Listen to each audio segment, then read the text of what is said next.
Nous voulons entendre ta voix. Viens nous dire ce que tu veux pour que nous marchions dans tes voies. Cette voie de sainteté dans laquelle tu nous convies pour que nous ne puissions pas dévier, mais que nous fassions, Seigneur, ce qui est juste selon ta volonté. Oui, Christ, tu as dit, ta parole, ma parole, as-tu dit, c'est la vérité. Elle vous sanctifie. Alors sanctifie-nous maintenant par elle. C'est là pour ta gloire. En ton nom Jésus. Amen. Est-ce qu'on peut acclamer pour notre Dieu? Nous restons debout.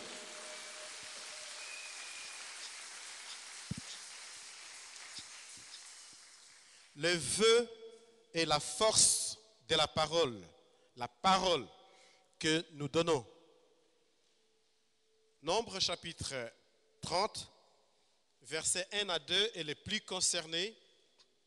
Nombre chapitre 30, versets 1 à 2. À la maison, vous pouvez continuer le verset 4 jusqu'au verset 17. Mais là, on peut se limiter au verset 1 à 2. Nombre, ai-je dit.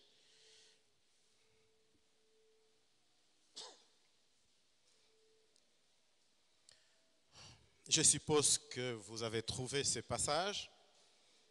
Nombre, chapitre 30, verset 2. Je dis 1 à 2, ce n'est pas 1 à 2, excusez-moi. C'est 2 à 3. 2 à 3, le mieux. Là, le verset 1 n'est pas vraiment concerné. Moïse parla au chef des tribus des enfants d'Israël. Elle dit, voici ce qu'ordonne l'Éternel. Lorsqu'un homme se fera un vœu à l'Éternel ou un serment pour se lier par un engagement, il ne violera point sa parole. Il agira selon tout ce qui est sorti de sa bouche. Amen. Amen. Nous ajoutons à cela notre passage dans le livre de Jonas. Jonas, c'est parmi les prophètes. Là, nous étions dans les livres du Pentateuque qui nous parle de la loi. Jonas, c'est après Daniel. Vous trouverez Amos. Après Amos, c'est Jonas. Après Amos, Abdias. Après Abdias, Jonas. C'est là avant Michée. Jonas, chapitre 2, versets 1 à 11. C'est le plus long passage que nous allons lire. Jonas, chapitre 2, versets 1 à 11. L'Éternel fit venir un grand poisson pour engloutir Jonas. Et Jonas fut dans le ventre du poisson 3 jours et 3 nuits. Jonas, dans le ventre du poisson, pria l'Éternel, son Dieu, et dit, dans ma détresse, j'ai invoqué l'Éternel, et il m'a exaucé. Du sein du séjour de mort, j'ai crié, et tu as entendu ma voix. Tu m'as jeté dans l'abîme, dans le cœur de la mer, et le courant d'eau m'ont environné. Toutes tes vagues et tous tes flots ont passé sur moi. Je disais, je suis chassé loin de ton regard, mais je verrai encore ton temple. Les eaux m'ont couvert jusqu'à m'ôter la vie.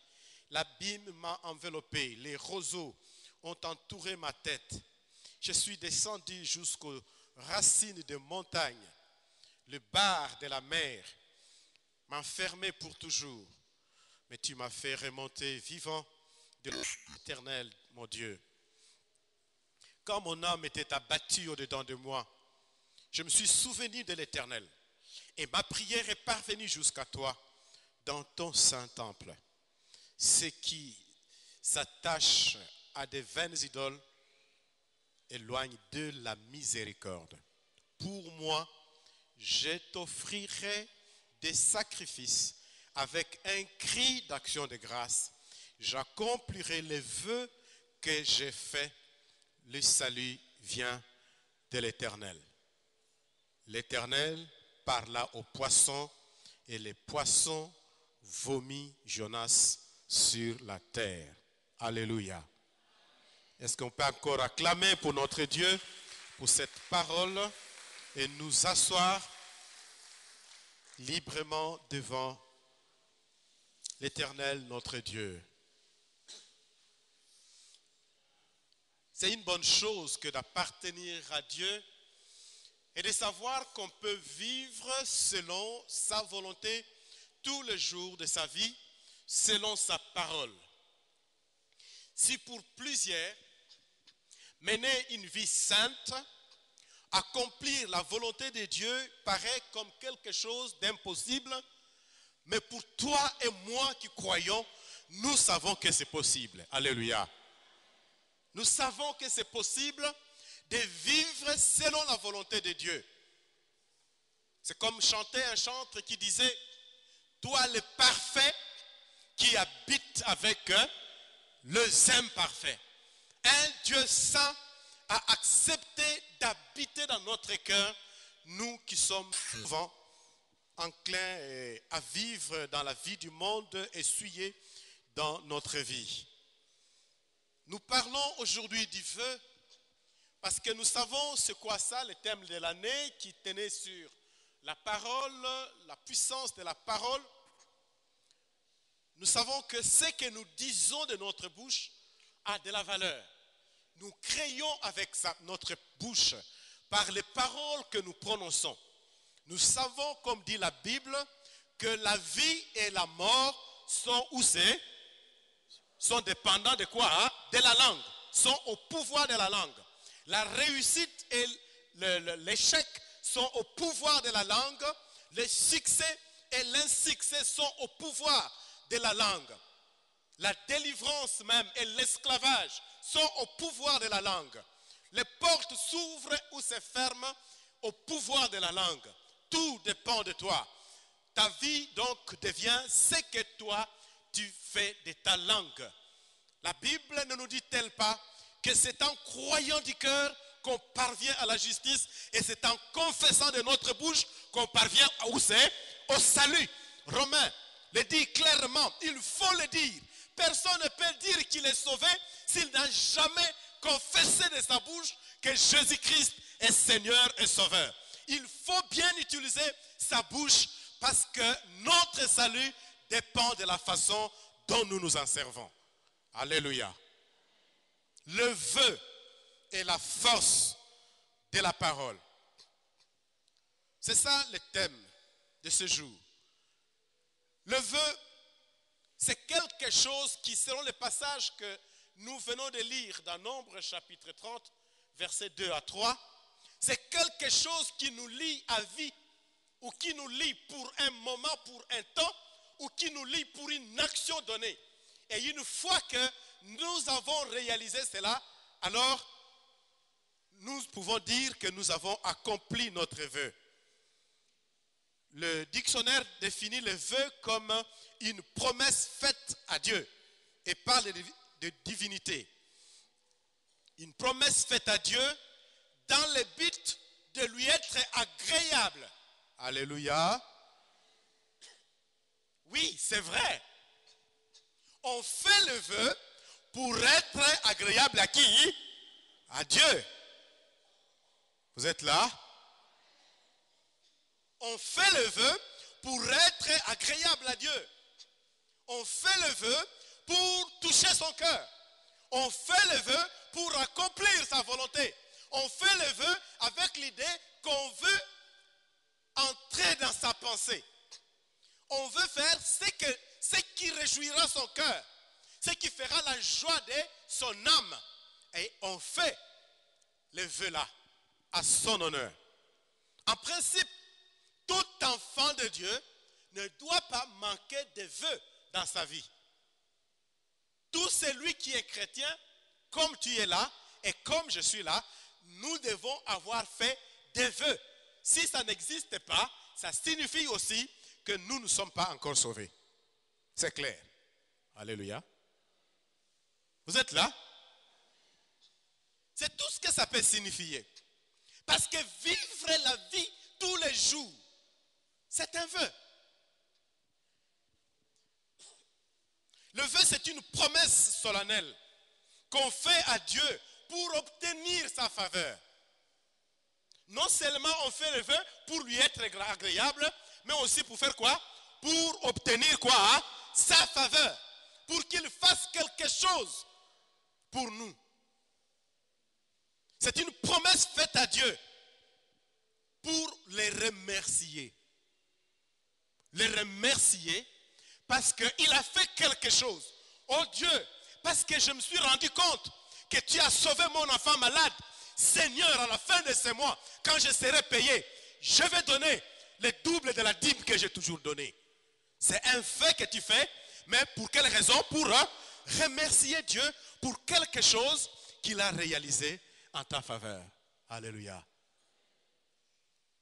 Nous remercions Dieu pour des choses qu'il a déjà fait, mais nous les remercions aussi pour les choses qu'il n'a pas encore fait. Et là, c'est le domaine de la foi.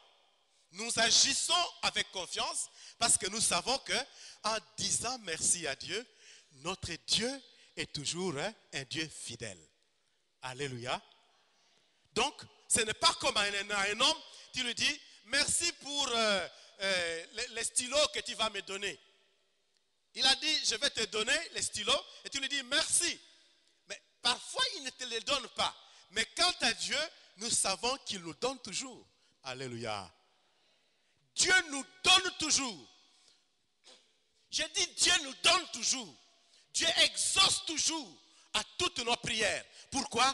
Parce qu'il est fidèle à sa parole. Il est toute fidélité dans tout son être. Alléluia. Et même si tu ne vois pas l'exaucement de tes prières aujourd'hui, crois-le que tu le verras demain. Et même si dans ce siècle tu ne le vois pas, mais au moins toutes tes prières, la Bible dit dans le livre de l'Apocalypse que ça remplit les coupes et ces coupes sont présentées à Dieu. Alléluia. De telle sorte que quand nous serons devant lui, tout sera comblé. Tu as toujours dit, Nzambe, il y a des rides sur mon visage, j'ai des difficultés avec mes genoux. Dieu va te restaurer avec ses genoux. Et tu rentreras dans la gloire, pas avec des douleurs, pas avec des déformations, pas avec des rides, pas avec les libandis, pas avec je ne sais quoi, mais parfaitement recréé dans tout ton être. Et c'est comme ça que tu vas entrer dans la gloire. Et tu comprendras ces jours-là que Dieu a exaucé à toutes tes prières. Dis bien Amen. L'Éternel, c'est un Dieu qui est fidèle. Il y a plusieurs sortes de vœux. Les sortes de vœux. Nous savons qu'il y a des vœux que nous faisons déjà les jours du baptême. On appelle ça le vœu du baptême. Celui qui fait le vœu du baptême, c'est le baptisé. Il fait le vœu en disant, je vais vivre en Christ, je vais vivre pour Christ, je vais vivre en Christ et dans le Christ. Je vais vivre dans ce monde pour le monde, pour lui apporter, lui témoigner l'amour de Jésus. Je vais vivre dans cette vie pour pouvoir servir Jésus. Je vais être disciple de Jésus toute ma vie. Alléluia. C'est ça le vœu que nous faisons. Alors si tu es baptisé, donc tu as fait ce vœu-là. Alléluia.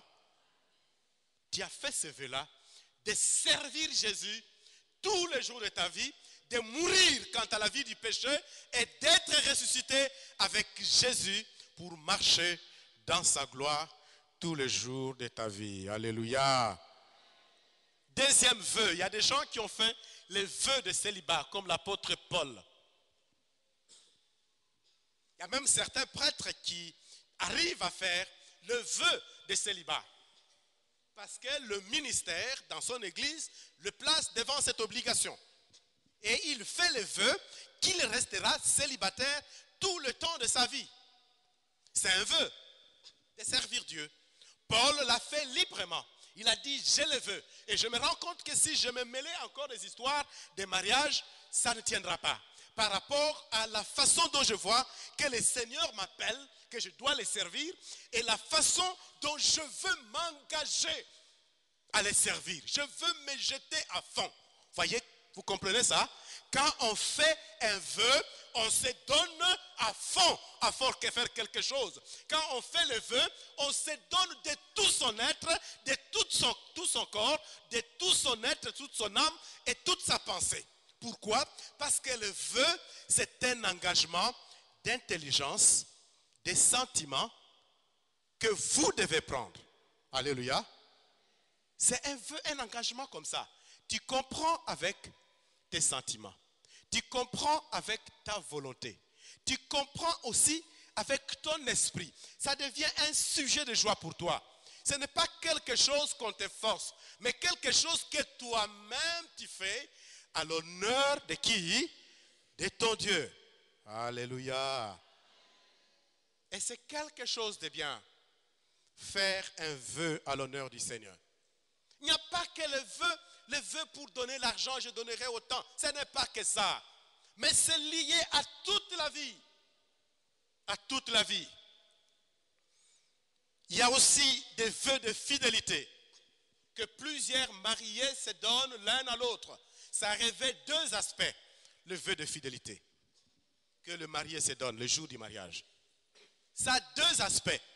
Le premier aspect, quand on dit je te resterai fidèle, ça signifie que je ne vais pas aller prendre d'autres femmes ou d'autres maris à côté.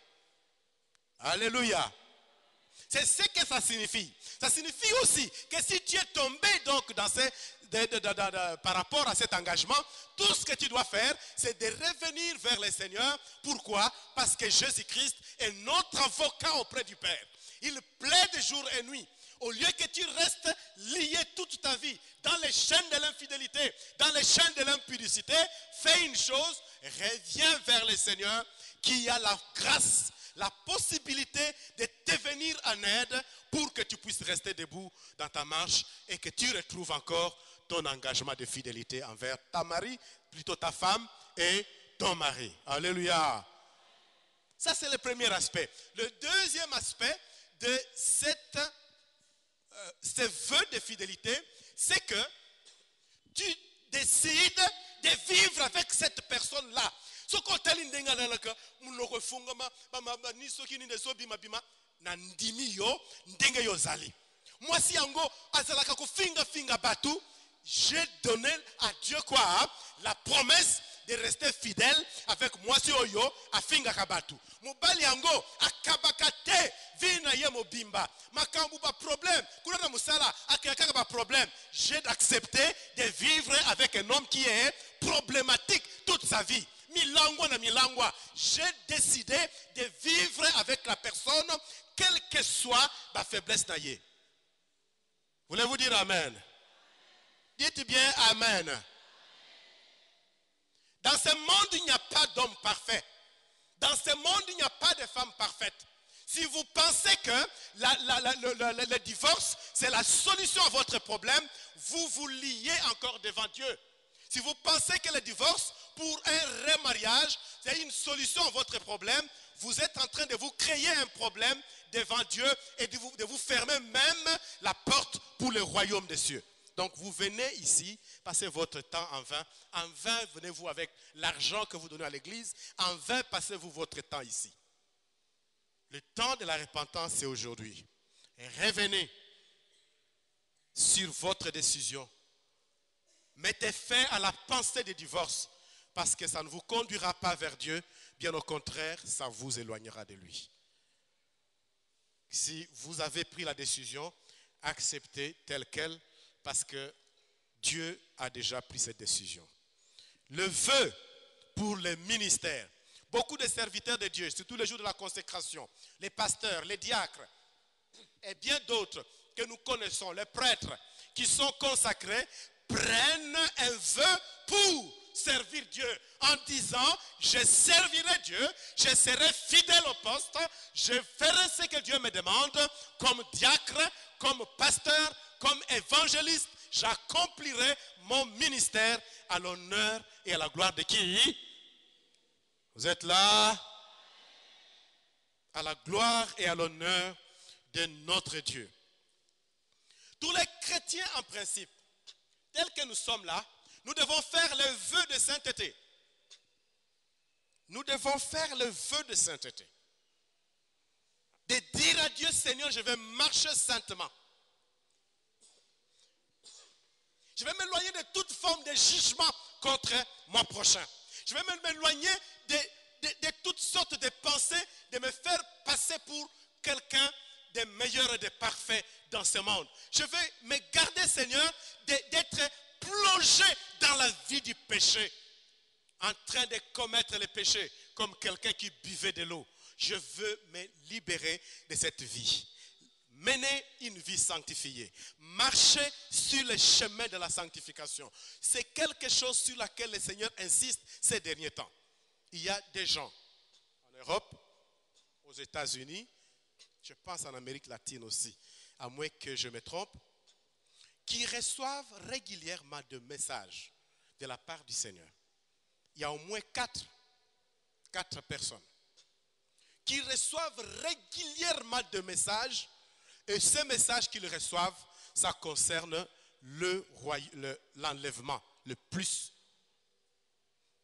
Le Seigneur même a dit bientôt, tous les signes ayant trait ou devant précéder l'enlèvement vont s'accomplir. Tout. Bien que vous ne vous rendez pas compte, et mon arrivée est déjà proche. Il a même dit à une sœur, au mois de mai 2015, l'enlèvement aurait eu lieu. Mai 2015. Nous pensons que l'enlèvement, c'est un jour que Dieu a déjà fixé. Non, c'est une décision que Dieu va prendre. Il dit c'est aujourd'hui. Alléluia. Ce n'est pas qu'il a déjà fixé pour dire que et que ça la jour boyé. Mais non, il y a une période boyé. C'est ça le jour que Dieu a fixé dans son autorité. Il dit ça aurait avoir eu lieu. Mais Christ révèle, il dit, il y a un pasteur australien qui était en train de prier et jeûner et prier pour le salut des âmes. Et Dieu dit, il doit exaucer sa prière. Il doit exaucer sa prière. Et pour cette raison, il a reporté le jour de l'enlèvement. C'est difficile parfois à croire à ce genre de choses. Je sais, je vous comprends. Hein? Alléluia. C'est difficile à croire à ce genre de choses. Mais ne soyez pas comme des Juifs. Quand Jésus-Christ est venu, lui le Messie, lui le salut, est-ce que les Juifs l'ont accepté? Répondez, Bandimaki, hein? Est-ce que le message de Jésus était un message faux? Répondez, c'était un faux message? Jésus était-il dans l'erreur? Si vous vous attachez à votre religion, et si vous ne pouvez pas croire au fait que Christ parle encore, Dieu parle encore, vous pouvez être déboussolé, désorienté. Moi, je crois que le Seigneur parle encore. Alléluia. C'est pour cette raison qu'il a révélé que pour ceux qui veulent être enlevés,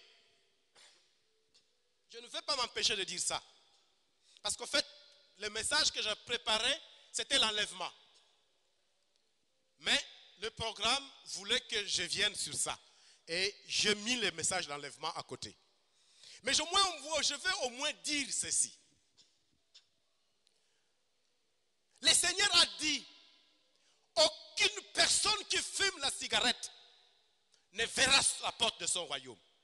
Aucune personne qui est alcoolique ne verra la face de Dieu. Aucune personne qui vit dans la colère, une colère non réglée, des querelles non réglées, ne verra le royaume des cieux. Tu es en problème avec ton mari. Tout le temps, le Seigneur dit, s'il vous arrivez de vous fâcher, faites un effort de vite revenir. Alléluia. Alléluia. Si vous constatez une quelconque faiblesse dans votre vie, faites un effort de revenir. marchez sur le chemin de la sainteté pour bien vous préparer en l'enlèvement. Nana yokite. Oloba amen. Marchez sur ce chemin-là et vous serez bien prêts pour l'enlèvement. Pourquoi faire un vœu? C'est pour obtenir, nous l'avons déjà dit, la faveur de Dieu. Et là, c'est juste une répétition et je passe. C'est parce que le vœu cache une force spirituelle. C'est toute une force spirituelle qui est cachée dans le vœu. Quand tu fais le vœu, tu vas voir les choses se faire autrement. Alors qu'avant, ce n'était pas la même chose. Ça cache une certaine force spirituelle. C'est pour cette raison que nous devons nous mobiliser, nous disposer à faire le vœu. Pourquoi faire le vœu?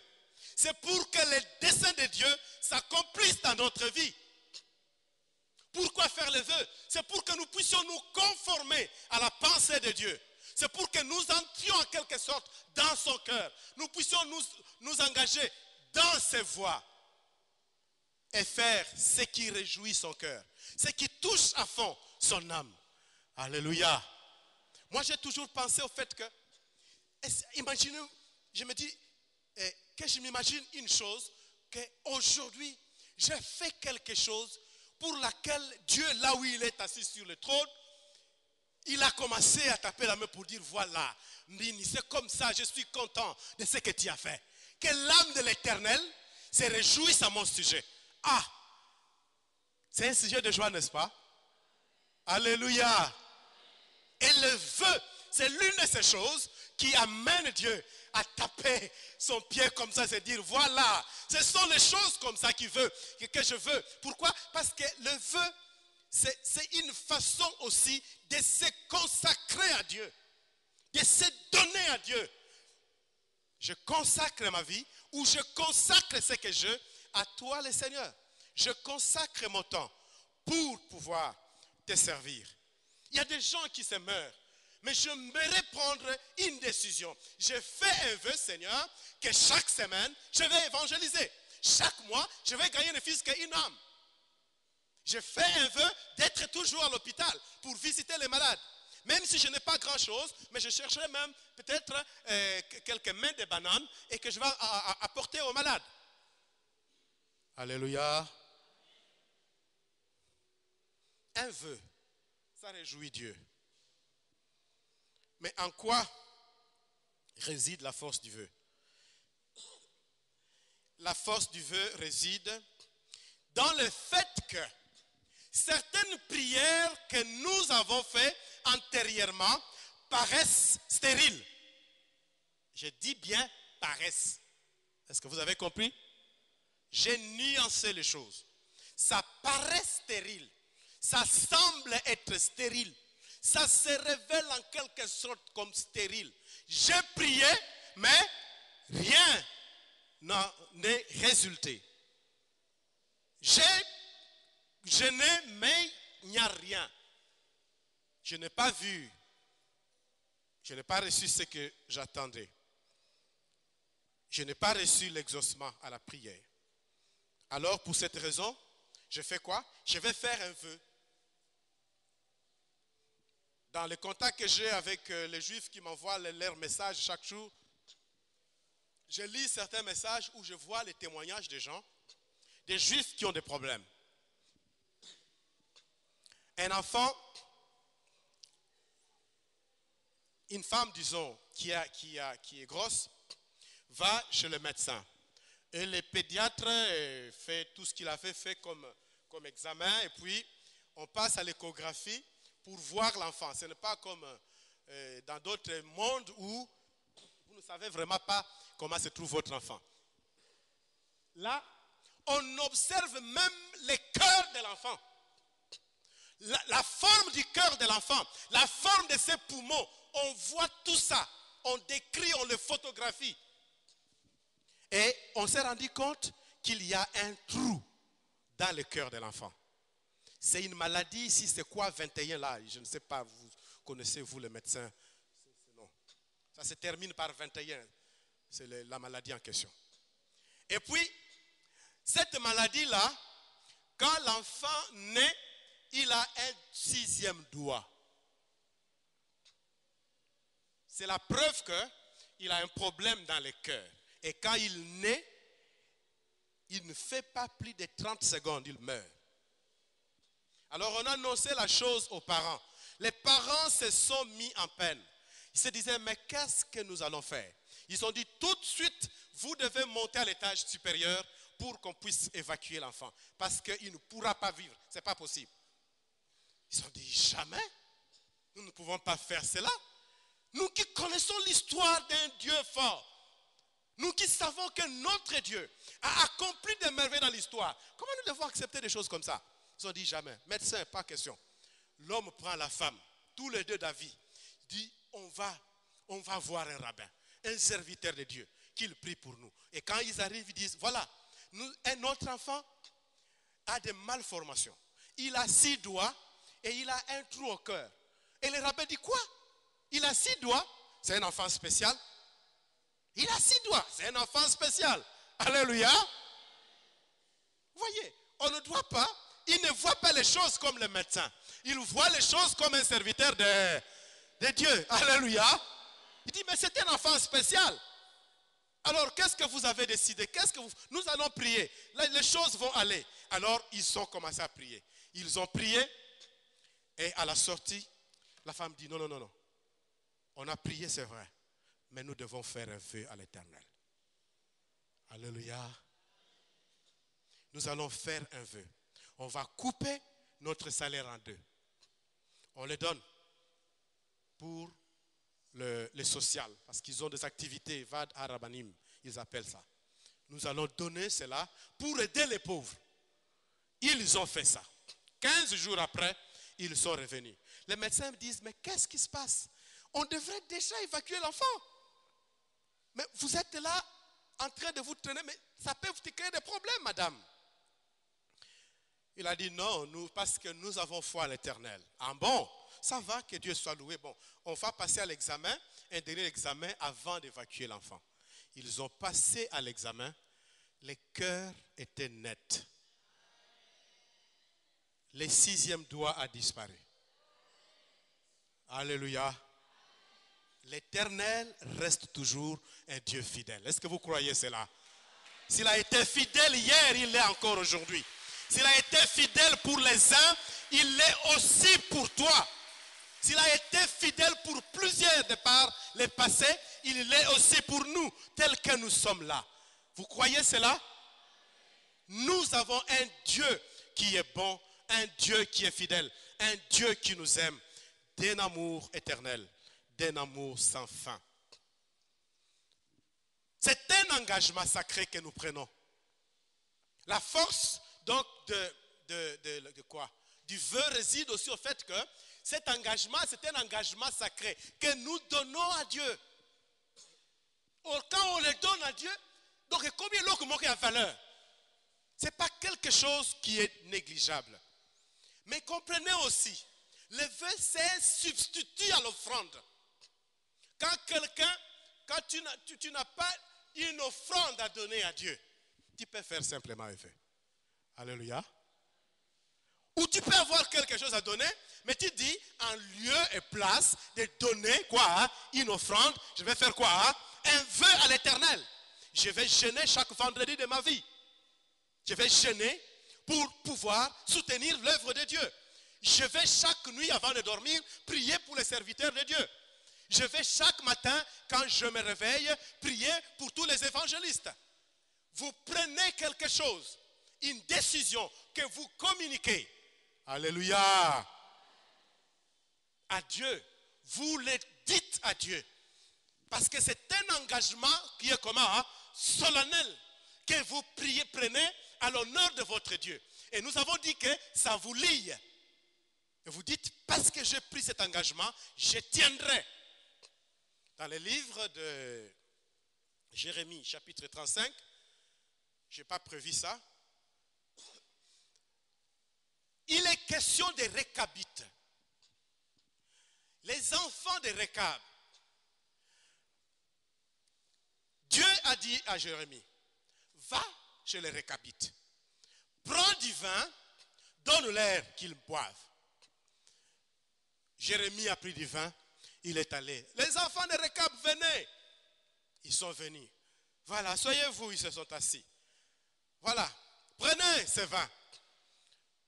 Ainsi par l'Éternel, prenez le vin. Prenez le vin, buvez. Et les enfants de Récab ont regardé Jérémie. Ils ont dit, toute notre vie, nous ne prenons pas de vin. Notre Père nous avait dit de ne jamais toucher au vin, de servir Dieu, de nous consacrer à l'Éternel toute notre vie. C'est pour cette raison que nous ne pouvons pas faire quoi? Prendre le vin. Ils ont fait un vœu. Papa a parlé et les enfants ont écouté et chacun a décidé, d'accord, toute ma vie, je ne toucherai pas à la boisson alcoolique. À l'honneur de qui? De Dieu. Et le message a suivi. Mais cela n'est pas notre lot de ce jour. Les enfants de Dieu de tout le temps ont toujours fait des vœux. En temps de crise, ils ont fait des vœux. En temps de problèmes, de difficultés, ils ont fait des vœux. Quand ils se sont rendus compte que les prières, les multiples prières faites n'ont rien donné, ils ont fini soit par jeûner. Si ça n'a aussi rien donné, ils ont fait quoi? Un vœu à qui? À l'Éternel. À l'honneur de leur Dieu. Quand est-ce qu'ils ont eu des problèmes? C'est en temps de crise. Quand est-ce qu'ils ont fait le feu? En temps de crise, en temps de désolation, en temps de détresse. Quand ils ont des problèmes, des difficultés. Dans 1 Chronique, chapitre 4, nous n'aurons pas, je pense, le temps de le lire. Versets 4 à 10, on nous parle d'un enfant qui a fait le vœu. Comment il s'appelle encore?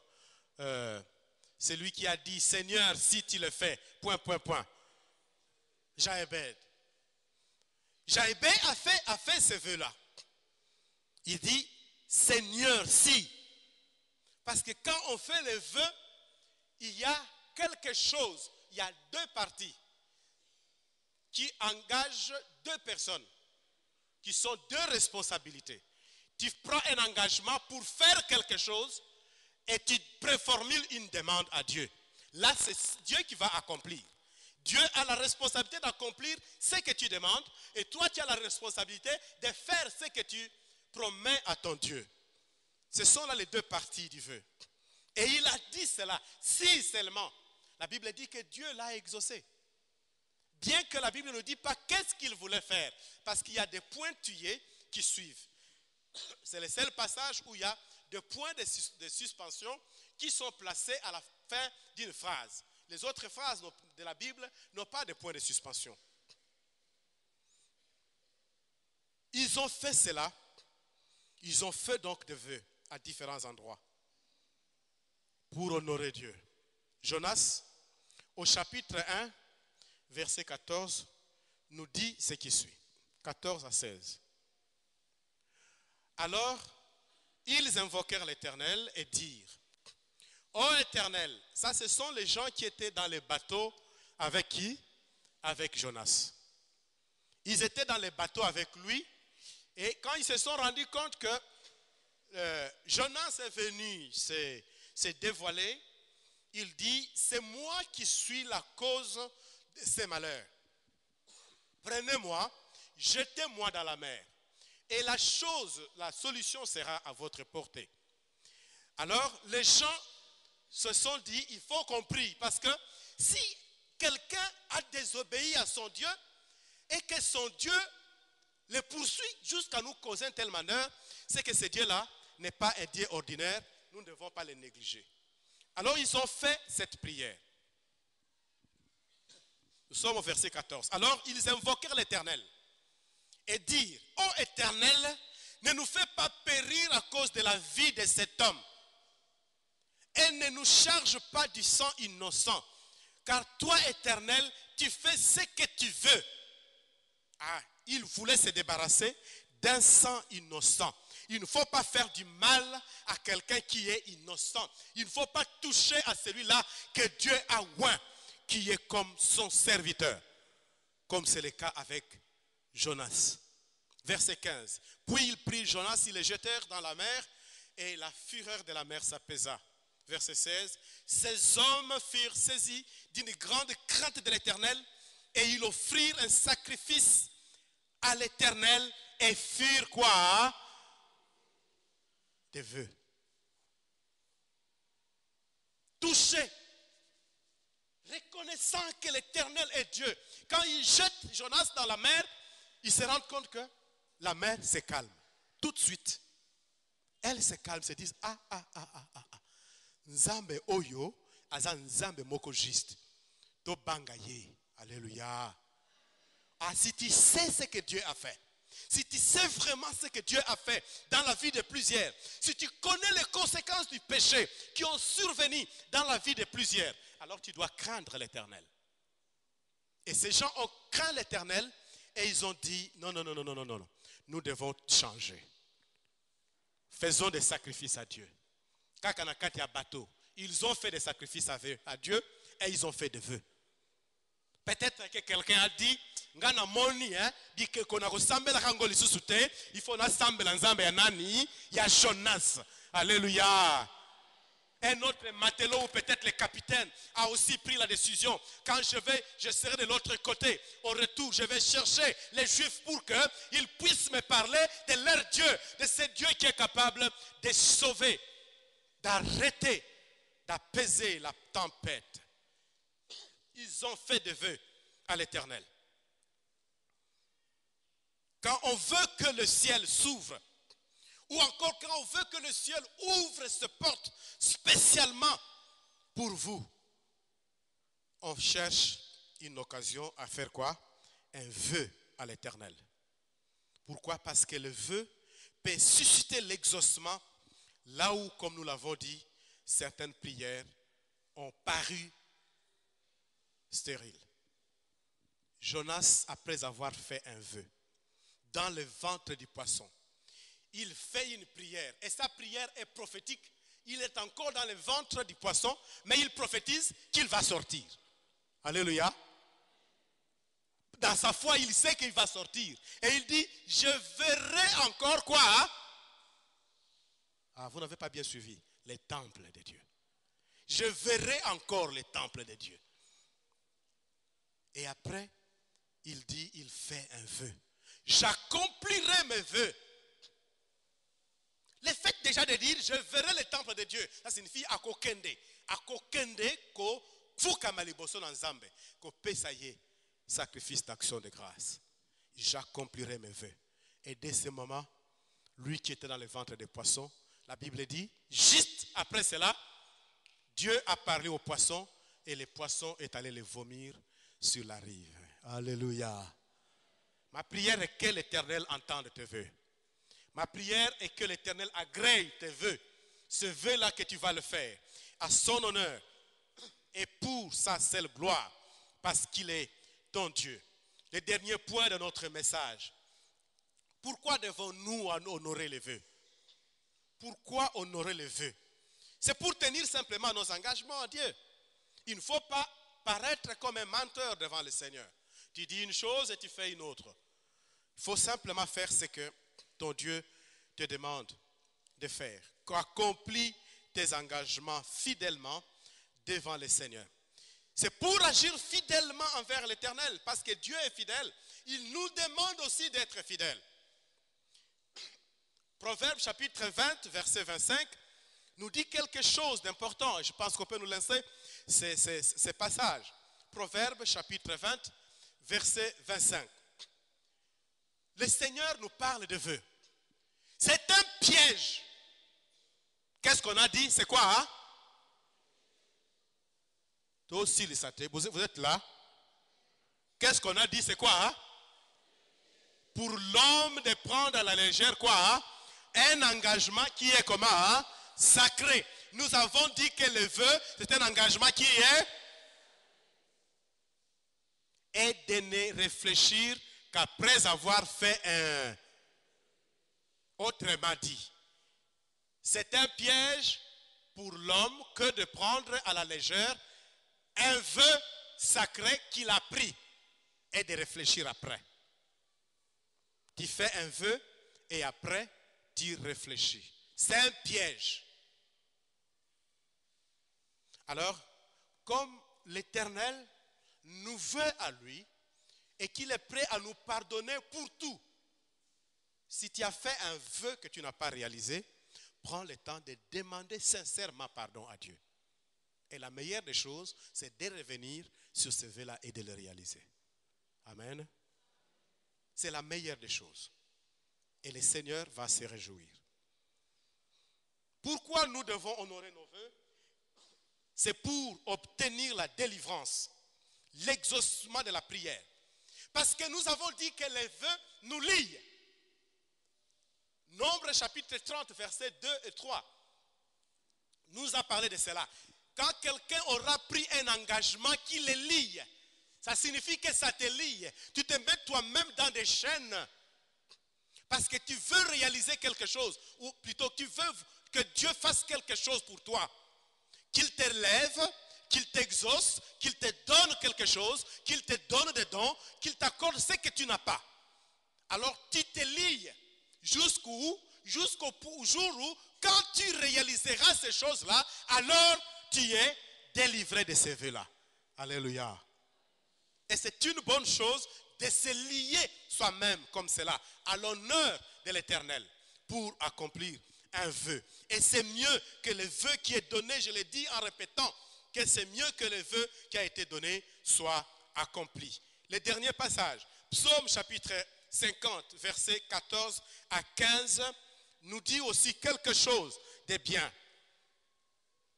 Nous avons dit que les gens qui ont fait les vœux l'ont fait en temps de souffrance, quand ils avaient des problèmes, en temps de détresse. Et l'Éternel dit, offre pour sacrifice à Dieu des actions de grâce et accomplis tes vœux envers les Très-Hauts.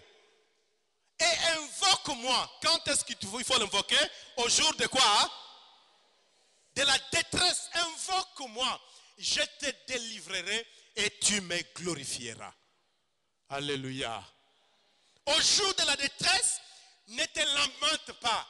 Au jour de la détresse, ne t'apitoie pas. Au jour de la détresse, ne cherche pas de bouc émissaire. Au jour de la détresse, n'accuse personne. Au jour de la détresse, invoque l'Éternel. Alléluia. Invoque l'Éternel. Cherche ton Dieu de tout ton cœur jusqu'à ce qu'il se révèle dans ta vie. Alléluia. Au jour de la détresse, invoque l'Éternel. Quel vœu tu veux faire aujourd'hui? Prends une décision, fais un vœu à l'Éternel parce qu'il attend cela. C'est une bonne chose. Fais le vœu comme Anne l'a fait. Anne se disait, oh Seigneur, j'ai prié, j'ai cherché Dieu, je suis allé plusieurs fois faire des sacrifices, mais rien n'en est résulté. Maintenant, je vais faire un vœu à l'Éternel. Seigneur, si. Alléluia. Alléluia. Si. Généralement, le vœu commence par quoi? Par les conditionnels. Si tu me donnais, pas une fille, mais un enfant, un homme, un malin garçon, si tu me l'as donné, parce qu'il sait qu'on ne peut pas amener quelqu'un dans le service si c'est une femme. Il a dit, je te l'offrirai et il sera à toi. Et le petit Samuel est né. Alléluia. Non, on dit petit Samuel, mais j'aimerais bien dire le grand Samuel est né parce qu'il deviendra un grand homme. C'est lui qui va oindre le roi Saoul, c'est lui qui va oindre aussi le roi David. On l'appelle faiseur des rois. C'est lui le faiseur des rois. Le grand sacrificateur Samuel. Voici le message que Dieu a prévu pour nous. Je prie que Dieu t'aide à bien faire son vœu, un vœu qui va toucher son cœur, qui va l'amener à bouger sur son trône et que tu le réalises pour qu'il puisse te bénir. Sois béni au nom de Jésus. Amen.